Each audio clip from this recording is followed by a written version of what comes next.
Tonight on the Roadhouse, got the motor in, but is it in right? No, it's not.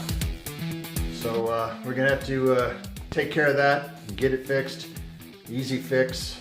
I'm gonna show you everything that happened and why I jacked it up. Well, I made a mess of my garage when I took the dipstick tube out and had the motor at an angle, so it actually drained a lot of oil on my garage floor.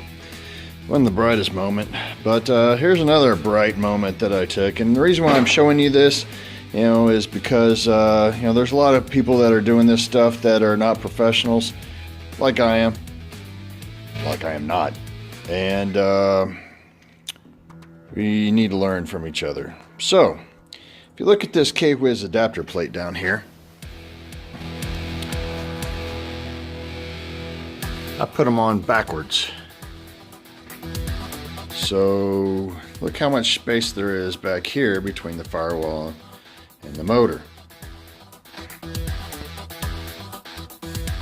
So the reason how I figured this out is I looked underneath the car at the transmission crossmember, and it was extremely not even close to any of the mounting points, and I figured that I must be wrong somewhere.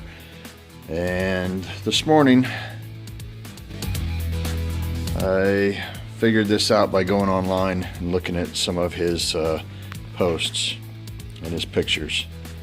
So what I'm going to do this morning is I'm going to go ahead and lift the motor up a little bit and switch these out.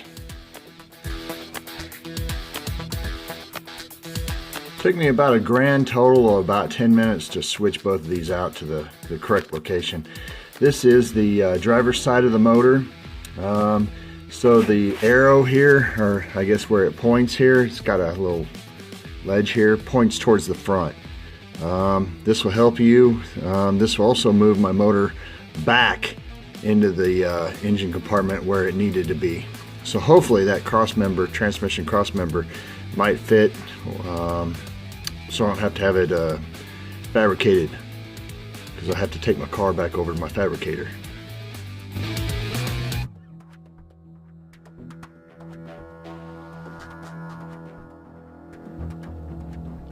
And here she sits. Now I will tell you this, when I moved the motor back, it did raise the car 1/4 of an inch. So last night when I said it raised the or it lowered the car 1 inch and 1/8, it is now 18 1/4. So it only raised the it lowered the car like not even 3/4 of an inch. Put the front end back on the car. I didn't put the passenger side fender on yet because it wasn't attached to the front radiator support already, so I'll put that on next couple days. Plus I need some extra room to mess around with the car anyway. But I had a couple of people say that to not worry about where my car's sitting, because after 24 hours it'll settle.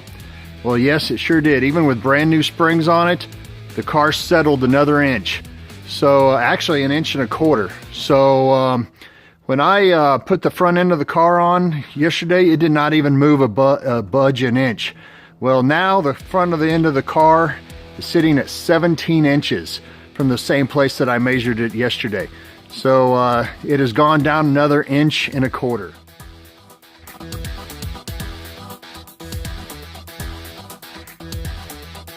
So after getting the motor back where it's supposed to be in the car, after messing with the adapter plates and everything, I'm going to be taking the car back to Shaker Racing Monster Truck Team just to get the more fabrication done. The transmission crossmember, I'm going to be dealing with the, I'm going to have them do some of the wiring, because I am not going to deal with the car wiring. Now I'm going to go ahead and take care of the LS wiring, but as far as from taillight to headlight, I'm going to have Shaker Racing Truck Monster Team deal with it, because I am definitely not going to be wanting to do that. And I know that he can do it much better than I can. and that's where I want to have it done. I want to have it done the best that it could possibly be. And I will not be that person for wiring. Know your limitations. Are you great at wiring? I am not good at wiring. And if I tried to wire this car, I would probably start it and get maybe a quarter of the way done, and then I would freeze and the project would sit here for another 8 months. So know your limitation, pay who you need to pay to get it done on stuff that is going to limit you from actually finishing your project. We're going to go ahead and get a tank. He's going to put the fuel, the baffling system in it, and he's going to go ahead and get it all put in, and we're going to run the lines, and everything will be ready for me when I bring it back over here to the, hopefully, I don't know if we'll be at the shop over here outside, or if we're going to be still in the garage shop because it's a little bit warmer out here.